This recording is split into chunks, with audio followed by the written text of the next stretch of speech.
Why am I still single? Vickie, tell me why. Why am I still single? I hear this question a lot, and the bottom line truth is, I, of course, don't know. But I can help you by helping you see your situation through the lens of a different part of yourself that you may not think of on a day-to-day basis. Let's talk about these two different parts of us that both exist at the same time. One of those parts is our ego, or our personality. And this part of ourself is concerned with wanting what it wants, with keeping us alive, with keeping us safe. And those are important. It's not like we can throw out our personality and the needs of our personality and the needs of our ego. But there's this other part of us that is connected to the divine, and that is our soul. And one of the foundational teachings of the school of thought that I was taught in, spiritual psychology, is that we're not just humans having soulful experiences every once in a while, spiritual experiences every once in a while. We are souls having a human experience. So what does that mean? That means our soul's got its own agenda. And sometimes our soul's agenda is right in line with what our personality and our ego wants. But sometimes our soul's agenda is very different than what the ego wants. So for example, the ego may want a relationship right now. There's nothing wrong with that. Our personalities, it's like, I don't like living by myself. I want to share my life with someone. Those are all, there's nothing wrong with. Those are great reasons. And at the same time, the soul wants loftier things for us. The soul wants us to grow. The soul wants us to learn and integrate life lessons. The soul wants peace, harmony, love, and acceptance.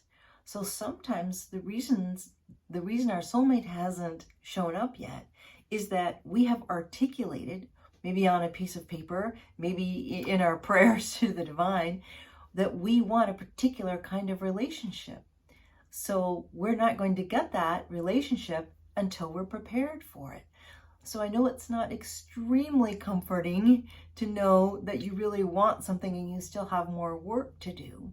But I want to invite you into a question that will lift you out of this kind of victim-y space of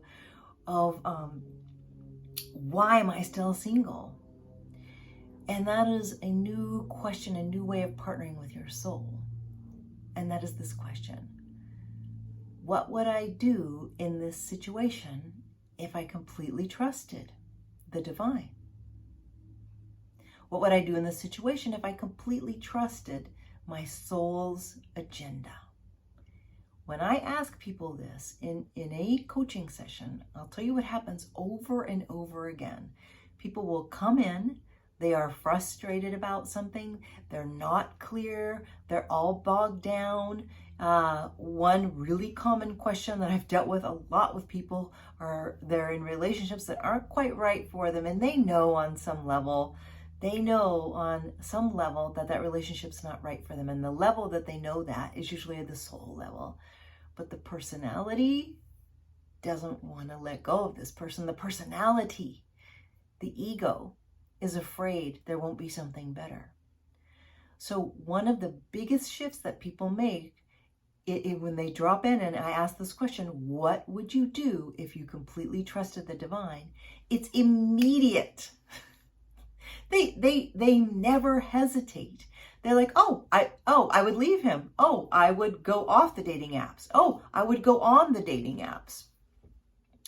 Some other things that people experience when they ask themselves this question: what would you do if you completely trusted the divine? Oh, you'll see their bodies will, I'd feel calmer, I'd feel more peaceful and at ease about this path that I'm on of inviting in a beloved. So experiment it. Write it down. I've done a lot of transformation in my life with Post-it notes. It's my favorite way to just stick a reminder up on my computer screen, on my mirror, and this is a juicy one, and I want to invite you to live into it and have the soul take you on a beautiful journey. What would I do in this situation if I completely trusted my soul? Until next time, big love to you.